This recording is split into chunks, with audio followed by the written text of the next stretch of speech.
6 अगस्त 1945 सुबह के तकरीबन 7 बजे जापानी सेना को रडार पर दक्षिण में कुछ हलचल दिखाई देती हैं। पहले तो रडार पर काम कर रहे सैनिकों को कुछ समझ नहीं आता, लेकिन थोड़ी देर बाद वो समझ जाते हैं कि एक अमेरिकी लड़ाकू विमान हिरोशिमा की तरफ बढ़ रहा है। जापानी सेना सभी रेडियो कार्यक्रमों को बंद करवा देती है और चारों तरफ खतरे के सायरन बजाना शुरू कर देती है। अगर यहाँ पर जापानी सेना चाहती तो अपने कुछ विमान भेजकर उस अमेरिकी विमान को रोक भी सकती थी, लेकिन 1945 तक आते आते विश्व युद्ध के कारण जापान की आर्थिक स्थिति इतनी खराब हो चुकी थी कि अब उसके पास विमानों को चलाने के लिए पेट्रोल भी नहीं था। अमेरिका का यह लड़ाकू विमान हिरोशिमा के आसमान में आता है, लेकिन थोड़ी ही देर बाद वापस भी चला जाता है। जापानी अथॉरिटी को लगा कि ये कोई साधारण अमेरिकी लड़ाकू विमान होगा जो हिरोशिमा की स्थिति का जायजा लेने के लिए वहां पर आया था। इस विमान के जाने के बाद जापानियों को लगा कि अब खतरा टल चुका है, इसलिए खतरे के सायरन बंद कर दिए जाते हैं। इस समय जापान अपने सबसे बुरे दौर से गुजर रहा था। इस वक्त द्वितीय विश्व युद्ध चल रहा था और जापान इटली और जर्मनी के साथ मिलकर मित्र राष्ट्रों के खिलाफ लड़ रहा था। जापान के दोनों साथी हार चुके थे, लेकिन जापान अब भी हार मानने को तैयार नहीं था। हालांकि इस वक्त तक आते आते जापान की हालत भी काफी खराब हो चुकी थी। जापान में खाने पीने की कमी हो चुकी थी, लोग भूख से मर रहे थे, दुकानों में राशन खत्म हो चुका था, पेट्रोल के भाव आसमान छू रहे थे। एक आम जापानी नागरिक की आर्थिक स्थिति इतनी खराब हो गई थी कि जापान की सड़कों पर अब कोई भी पर्सनल कार नहीं दिखती। सड़कों पर चारों तरफ बस पैदल चलते लोग और मिलिट्री व्हीकल ही दिखाई देते। 6 अगस्त 1945 की उस सुबह जब अमेरिका का वो लड़ाकू विमान हिरोशिमा के आसमान से वापस चला गया, तो जापानी सेना को लगा कि वो विमान युद्ध की स्थिति का जायजा लेने आया होगा। जापानी अधिकारियों का ये अनुमान सही भी था, लेकिन उन्हें नहीं पता था कि विमान युद्ध की स्थिति का नहीं बल्कि मौसम का जायजा लेने आया था। विमान जब वापस लौट जाता है तो जापानी अधिकारी चैन की सांस लेते हैं, लेकिन थोड़ी ही देर बाद सुबह के तकरीबन 8 बजे दक्षिण से एक और विमान आता है।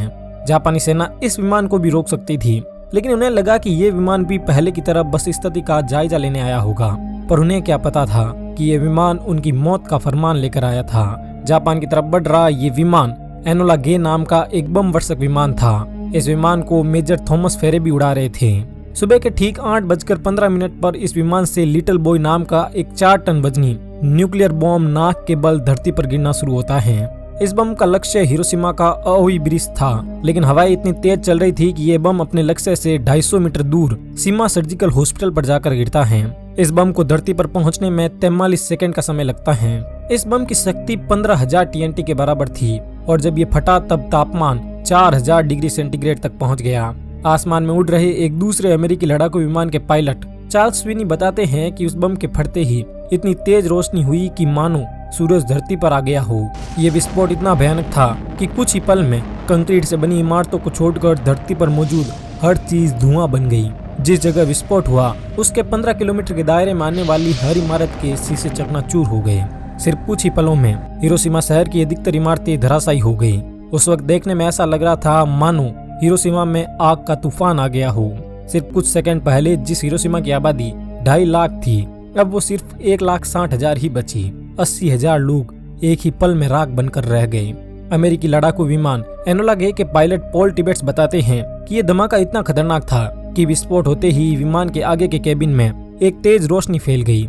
ये धमाका इतना तेज था कि इतनी ऊंचाई पर उड़ रहे विमान में बैठे पायलट्स के दांतों में भी कंपकपी होने लगी। इसी विमान के पिछले हिस्से में बैठे बॉब कैरन ने अपने कोडक कैमरे से उस भयावह मंजर की कई तस्वीरें ली, जिनमें देखा जा सकता है कि विस्फोट के कारण आसमान में बैंगनी बादल बन गए थे और इन बादलों के बीच से मशरूम की तरह दिखने वाला एक बहुत बड़ा सफेद धुएं का गुब्बार ऊपर की तरफ उठ रहा था। इस धुएं के गुब्बार को द डेथ मशरूम के नाम से जाना जाता है। इस मशरूम के नीचे वो 80,000 लोग थे जो कुछ समय पहले जिंदा थे।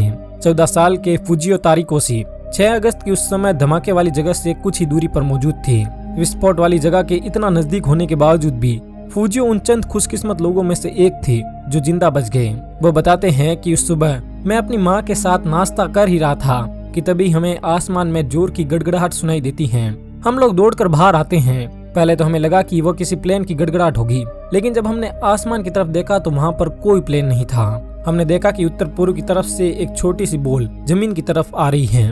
ये बॉल जैसे जैसे नजदीक आ रही थी और ज्यादा स्पष्ट हो रही थी। कुछ ही देर में हमें पता चल गया कि ये एक बम था, लेकिन ये सब इतना जल्दी हुआ कि हमें भागने का मौका ही नहीं मिला। फुजियो आगे बताते हैं कि जैसे ही वो बम जमीन पर गिरा, एक तेज रोशनी के साथ इतना भयानक धमाका हुआ कि पहले तो मैं अंधा हो गया और अचानक से मेरे पैरों के नीचे की जमीन इतनी जोर से हिली कि मानो धरती फट गई हो। मैं कुछ समझ पाता इससे पहले ही एक गर्म हवा के झोंके ने मुझे दूर ले जाकर पटक दिया। इसके बाद मुझे कुछ याद नहीं रहा और मेरी आंखें बंद हो गई। लेकिन जब मेरी आंखें दोबारा खुली तब मैंने महसूस किया कि मैं जमीन पर पड़ा था। मैंने जैसे ही थोड़ी सी हिम्मत जुटाकर उठने की कोशिश की तब मुझे महसूस हुआ कि मेरी एक तरफ का हाथ तो मांस का एक टुकड़ा बनकर रह गया था। मैंने जैसे तैसे अपने टूटे हुए हाथ को संभाला। मेरे आसपास मौजूद हर चीज राख हो चुकी थी और मुझे तुरंत अपनी माँ का ख्याल आया। लेकिन मेरी माँ की किस्मत शायद मुझसे ज्यादा अच्छी थी। उन्हें मेरी तरह अपने गले हुए हाथ को नहीं उठाना पड़ा। मेरी माँ मुझे छोड़कर जा चुकी थी। ये बातें बताते हुए फूजियों की आंखों में आंसू आ गए। उनका मानना है कि मरने वालों की किस्मत जिंदा लोगों से अच्छी थी क्योंकि उन्हें उस तबाही के बाद के भयानक मंजर को नहीं देखना पड़ा। फूजियों की तरह ही एक स्कूली छात्रा जिनको क्लाइन भी उस सुबह हिरोशिमा रेलवे स्टेशन पर खड़ी थी। क्लाइन बताती हैं कि मैं और मेरे कुछ दोस्त जब स्टेशन पर खड़े थे तब अचानक एक जोरदार विस्फोट होता है। मैं तुरंत बेहोश हो जाती हूँ। लेकिन जब मेरी आंखें खुलती हैं तो मैं देखती हूँ कि मेरे आसपास कई सारे लोग मलबे के नीचे दबे हुए थे। वे लोग चीख पुकार कर रहे थे लेकिन वहाँ पर उनकी मदद करने वाला कोई नहीं था। मैं कुछ लोगों को बचाने की कोशिश भी करती हूँ लेकिन आग इतनी तेज थी कि मैं नाकाम रहती हूँ। इसके बाद मुझे अपने माता पिता की याद आती है। मैं तुरंत अपने घर की तरफ दौड़ती हूँ। रास्ते में मुझे कई मरे हुए लोग दिखाई देते हैं लेकिन उन लोगों के जख्म देखकर मेरी हालत इतनी खराब हो गई कि मैं उनकी कोई मदद नहीं कर पाई। किसी का हाथ उसके शरीर से अलग होकर लटक रहा था तो किसी के मुंह की चमड़ी पूरी तरह गल चुकी थी। जैसे तैसे करके मैं जब घर पहुंची तो मैंने देखा कि मेरी माँ बहुत ज्यादा घायल थी। मेरे पिता दूसरे शहर में रहते थे इसलिए उन्हें कुछ नहीं हुआ। इस हादसे के बाद हमने हॉस्पिटल जाने की कोशिश भी की लेकिन सभी हॉस्पिटल इतने ज्यादा भर चुके थे कि हमें इलाज के लिए कोई जगह नहीं मिली। इस घटना के कुछ दिनों बाद मेरे पूरे शरीर पर बैंगनी चकत्ते होने शुरू हो गए और मेरे सर के सारे बाल भी झड़ गए। उस हादसे में जिंदा बचे लगभग हर इंसान की हालत क्लाइन जैसी ही थी। हिरोशिमा की 1/3 आबादी को इतनी बेरहमी से मौत के घाट उतारने के बाद भी अमेरिका के राष्ट्रपति हैरी ट्रूमैन अमेरिका की सैन्य ताकत पर गर्व करते हुए बड़ी बेशर्मी से कहते हैं कि हमारे विमानों ने दुश्मन पर एक बम गिराया है जिसके कारण दुश्मन देश में भारी तबाही हुई है। ये बम 20,000 टन का था और ये अब तक के सबसे शक्तिशाली बम से भी 2000 गुना ज्यादा विध्वंसक है। ब्रह्मांड की शक्ति वाले इस बम ने हमारी हथियारों की श्रृंखला में क्रांतिकारी परिवर्तन किया है। ट्रूमैन आगे कहते हैं कि हम इससे भी खतरनाक हथियार बनाने पर काम कर रहे हैं। अमेरिकी राष्ट्रपति के इस बयान से अब आप अंदाजा लगा सकते हैं कि अमेरिका को इतने निर्दोष लोगों की जान जाने के बाद भी इस हमले का कोई अफसोस नहीं हुआ। हिरोशिमा में जब ये विस्फोट हुआ तब जापानी नौसेना का एक सैनिक भी वहाँ पर मौजूद था। वह सैनिक अपने दर्द को बयां करते हुए बताता है कि जब धमाका हुआ तब उसके साथ इतनी तेज रोशनी निकली कि मैं अंधा हो गया। इसके तुरंत बाद हवा की गर्म झोंके ने मुझे 1 मीटर तक ऊपर उठाया और फिर नीचे पटक दिया। मैं किसी तरह अपने घुटनों के बल खड़े होने की कोशिश भी कर रहा था कि तभी हवा का एक और झोंका आता है और मुझे एक बार फिर से नीचे पटक देता है। थोड़ी देर बाद जब मेरी आंखें खुली तो मैंने देखा कि मेरे शरीर के बाएं तरफ का हिस्सा पूरी तरह गल चुका था। थोड़ी दूरी पर मुझे एक पेड़ दिखा जो धमाके के कारण पूरी तरह सूख गया था। मेरा गला बिल्कुल सूखा हुआ था और मेरे शरीर में जान नहीं थी। मैंने अपनी पूरी हिम्मत एक साथ बटोरी और खड़े होने की कोशिश की लेकिन मैं खड़ा नहीं हो पा रहा था। फिर मैं किसी तरह उस पेड़ के तने तक पहुंचा। मेरे सामने एक बच्चा पानी के लिए तड़प रहा था लेकिन मेरे पास पानी नहीं था। कुछ ही देर में उस बच्चे ने मेरे सामने ही तड़पते तड़पते अपना दम तोड़ दिया। इस धमाके के बाद जो लोग जिंदा बचे वे अपनी जान बचाने के लिए सड़क से इधर उधर भागने लगे। सड़क पर चल रहे लोग ऐसे लग रहे थे मानो मुर्दे जिंदा हो गए हो। इनके मुंह से झाग भरा खून निकल रहा था और इनके पूरे शरीर पर चमड़ी और मांस इस तरह लटक रहा था कि मानो इन्हें हल्का सा छूने पर भी इनका मांस हमारे हाथ में आ जाएगा। ये सभी तड़पते हुए लोग पानी के लिए चीख रहे थे पर इन्हें पानी भी नसीब नहीं हुआ। हालांकि इस विस्फोट के बाद सुबह के 11 बजे बरसात भी होती है लेकिन ये बरसात पानी की बरसात नहीं थी बल्कि ये विस्फोट के कारण उत्पन्न हुए रेडियो एक्टिव पदार्थों की बरसात थी। इस बरसात में जो पानी बरस रहा था वो ग्रीस की तरह काला था। उस वक्त वहाँ पर मौजूद जो भी इंसान इस बरसात के संपर्क में आया उसे स्किन कैंसर जैसी जानलेवा बीमारियां हुई। कई आंकड़ों के मुताबिक उस वक्त विस्फोट के तुरंत बाद 80,000 लोगों की जान गई लेकिन विस्फोट के कारण जो प्रभाव उत्पन्न हुए उनके कारण 60,000 लोग और मारे गए। इसी धमाके में घायल हुए यामागुची बताते हैं कि जब उन्हें होश आया तो उनके सामने कई सारे लोग तड़प तड़प कर मर रहे थे। उन्हें लगा कि वे भी मारे जाएंगे लेकिन तभी 2 लड़के जो इस धमाके से सुरक्षित बच गए थे उनके पास आते हैं और उन्हें पास ही के एक क्लिनिक लेकर जाते हैं। यामागुची बताते हैं कि जैसे ही वे क्लिनिक पहुंचे तो उन्होंने देखा कि क्लिनिक के फर्श पर चारों तरफ जली हुई लाशें ही लाशें पड़ी थी। उस क्लिनिक के कुछ एक आध डॉक्टर जो सही सलामत थे वे लोगों की मरहम पट्टी कर रहे थे। वहाँ पर इलाज कर रहे कुछ लोगों का मुंह बुरी तरह जला हुआ था तो कुछ के हाथ पैर। लोगों के शरीर से सफेद सफेद रस्सी और खून निकल रहा था। लोग इतने भयानक तरीके से जख्मी थे कि उन्हें देखा भी नहीं जा सकता था। अमेरिका के हमले के सामने पूरे हिरोशिमा और जापान ने दम तोड़ दिया, लेकिन अमेरिका के नापाक मंसूबे अब भी पूरे नहीं हुए थे।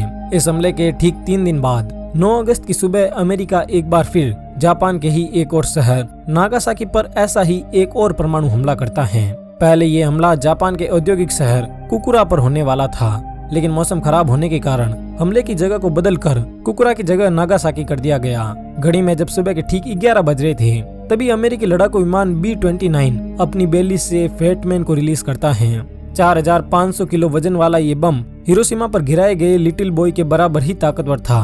52 सेकंड तक हवा में गिरते रहने के बाद जमीन से 500 फीट की ऊंचाई पर यह बम फटता है। शहर से बाहर काम करने वाले कुछ मजदूर बताते हैं कि जब बम फटा तो पहले तो उन्हें कुछ समझ नहीं आया, लेकिन बाद में उन्होंने देखा कि चारों तरफ लाशें ही लाशें थी। उनमें से कुछ बताते हैं कि हमने पहले कभी परमाणु बम के बारे में नहीं सुना था, इसलिए हमें कुछ समझ नहीं आ रहा था। जो लोग जिंदा बच गए उनके शरीर की चमड़ी गल रही थी। लोग मदद के लिए चीख रहे थे, चिल्ला रहे थे। जिस जगह विस्फोट हुआ उसके 1 किलोमीटर के दायरे में हर चीज या तो धुआं बन गई या राख बन गई। लगभग 74,000 लोग इस हमले में मारे गए और इतनी ही संख्या में लोग घायल भी हुए। हमले के बाद जिंदा बच्ची मिची हथोरी बताती हैं कि उस समय मैं 15 साल की थी।